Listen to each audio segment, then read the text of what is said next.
Hey, Meghann, Scully, and this is the Limerick Post Show, and joining me now, it's Darragh Griffin. How are you keeping? I'm great. I'm great. Thanks very much for having me on. It's great to chat to you. And I think a lot of people will, of course, recognise you from Hermitage Green, one of Limerick's greatest bands. But that's not the reason we're talking today, because you set up your new solo project. Yeah, that's right. Yeah. It was really over a year ago at this point, just before COVID kicked in. I had started writing a couple of songs, and it was a bit of a strange one. We just finished recording an album with Hermitage Green. And usually that's a very fallow period for songwriting when you've all the pressure is finally off and there's no pressure to write songs. And strangely, all these kind of songs were showing up, and I was like, right, I'd had it in my head for a few years. I'd always been an ambition of mine to basically record and release my own music. I had no idea how I was going to do it or what it would sound like, but I just said it felt like a good time. And then it was sort of, this is weird, but the stars aligned in a weird way with the lockdowns and all of that, because suddenly I had all of this time on my hands, and I just took the whole of the first lockdown and I did nothing but work on that. So it was a really, really fun and interesting and challenging project to do during that period. So yeah, the fruits of it are only coming out now a year later. It's brilliant, I suppose, in a way, because I think you obviously took initiative from the lockdown. You know, Hermitage Green, you obviously all don't live together, so you couldn't be hanging out together or doing anything. So, you know, I guess it's either, like, spoken to so many musicians, some of them did nothing at all, but then others then got really creative. So as you said, it's something you always wanted to do, and then suddenly you had that time. So what was it like working on a solo project, not having the lads around? It was very different, and I suppose what was very different with it, the way I worked it typically, typically with Hermitage Green, if like obviously multiple members of the band write, but like what I would do in the band, if I write a song, I take it to the band and we kind of work on it, and then we take it to a studio, and you're kind of working with a producer from there. I might have a few ideas for what will actually be in the recording outside of like guitar or piano that I usually play. Whereas with this, I was the one deciding all of that. So I was in a bedroom here and I was coming up with, right, what do I want the drums to be? What do I want? Do I want synthesizers? What sort of bass? What, everything. So in that sense, it was totally new. And that's really where the learning curve was. It was quite a steep one for me, because I had to figure everything out, and I had to get up to speed on how to arrange music properly. And I'd done little bits of it before, but when you arrange for a CD, or sorry, for a record, you end up taking out more things than you put in. And that's true. I know other producers have said that before as well, where you come along and like everyone's got a part that everyone's going to play loads of stuff. And then you realize when you start recording it, there's not space for loads of stuff. So that was really what I learned, was to kind of be a subtractor rather than someone adding things. So it was really interesting. And talk to us about the name, FIGR. So the name FIGR, it started with, people were like, why don't you call yourself Griff? Because everyone calls me Griff in the band. I said, Griff is a bit too a local lad from the GA club. So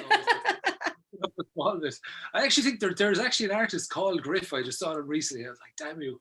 So anyway, so I was sitting down one day and I wrote down Griff and I rearranged the letters. I was like, oh, there's a hipster way to write FIGR. But then really bizarrely, during all this was a real kind of a universe moment. But I became a father there at Christmas, which was amazing. Yeah, thank you. So when I decided on the name, would have been, we weren't even expecting at that stage, so we never knew were we having a boy or a girl. It turned out we had a girl, and we called the girl Fia. And then it was only like weeks in, I think it was my wife Valerie said to me, she was like, you realize Fia's initials are now F-I and G-R, FIGR. Oh, well, there, all the signs. Yeah, absolutely. So that's where that came from. Very cool. Now, I know you brought out a single earlier in the year, but now, of course, you've got your newest single, Long Gone, featuring Niamh Hinchy. So how does that come about? Yeah, that was a real fun one. Long Gone, that was the first song I actually wrote as part of this project. It was the one that sparked the project, really. And I know Niamh for years, and she's brilliant, and she's always like a cornerstone of so many bands in Limerick, and she's always she's done backing vocals with many different Limerick groups. She sings with Toucan at the moment. She's sung with Lisa Canny. She was a main vocalist with Weens on a song of his years ago. And I've often said to her on nights, I was like, you should be out front, you know, you should be like, you're brilliant at all this, because she's great. She's an unbelievable singer and arranger. And to be fair to her, it's definitely, it wasn't from any lack of confidence on her part, because she loves doing the backing vocals. She's like, I do love doing the backing vocals. I love arranging them, and I love being the person. I love having that role. But I was like, oh, now I'm just going to force you into this role.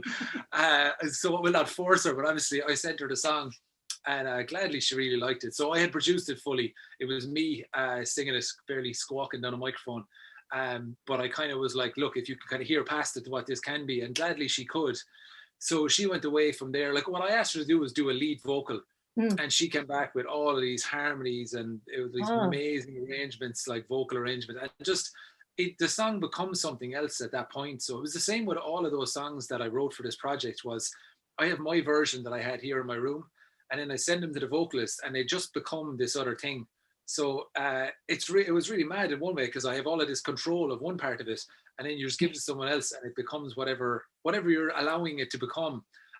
So that was a really interesting part of the project as well. But Niamh blew it out of the park. I think everyone agrees. She was brilliant.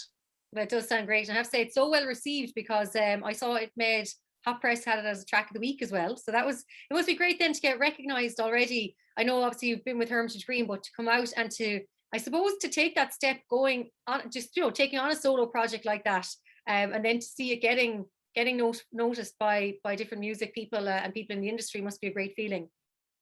Yeah, it's amazing. It's really nice to get any kind of accolades like that, because I wasn't really expecting them. Like, to be honest, Meghann, a lot of it was done on a shoestring. I was doing it at home here, and I was trying to, like, anytime I've recorded music before, it's very expensive. You're going to a studio, you're paying for studio time, space, producers.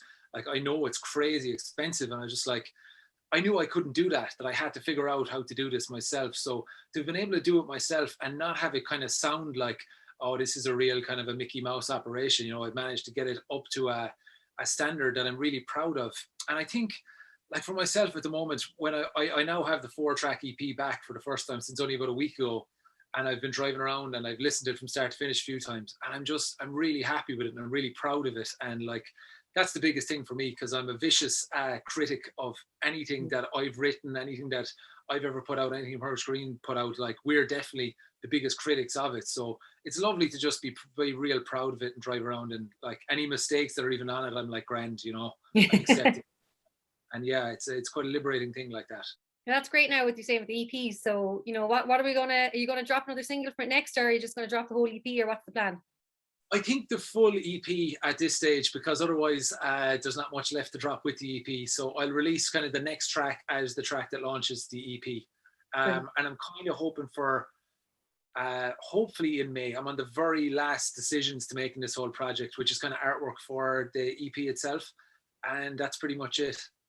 So yeah, It's mad to be at the final hurdle at this stage. And then, of course, not to mention teaching as well. So you're definitely like to keep busy. Yeah.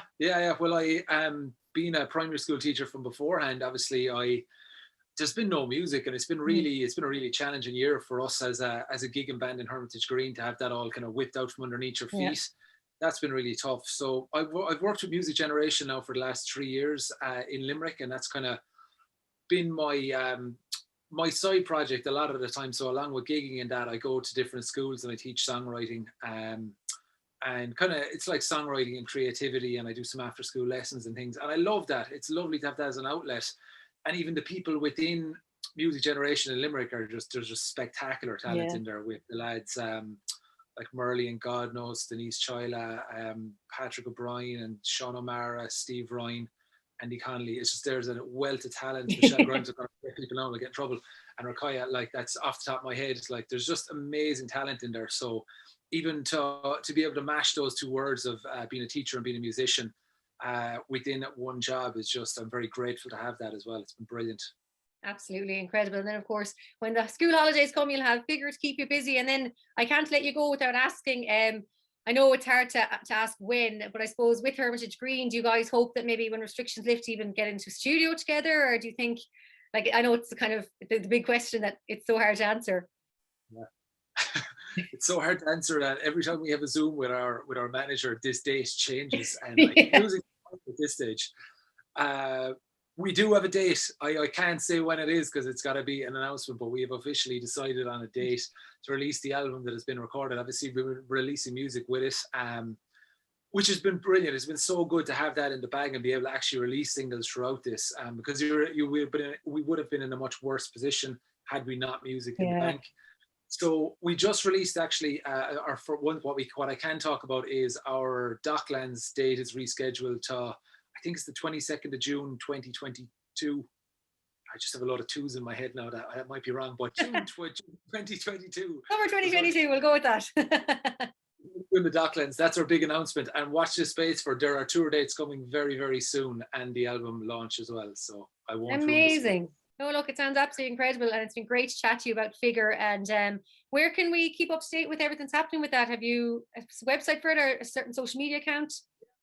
Yeah. I suppose Instagram is probably the easiest. It's FIGR Music, so FIGR music, and then I have Facebook, website figurmusic.com. They're my two main ones. There's a Twitter account, but let's face it, I'm really honest. They're the main ones. Spotify, check me out on Spotify. That's the biggest thing people can do really is download the EP from iTunes or Bandcamp or whatever platform you use would be amazing. And exactly. Just enjoy the music. That's all I'm after. Brilliant. And of course, I have to say the new single Long Gone featuring Niamh Hinchy is out now as well, and the EP is coming. So Darragh Griffin of FIGR, thank you so much for chatting to us, the Limerick Post Show. We look forward to seeing what FIGR has left, and of course, Ireland, what's to come, and also what is to come from Hermitage Green and that announcement. Absolutely. Thanks very much, Meghann. Appreciate it.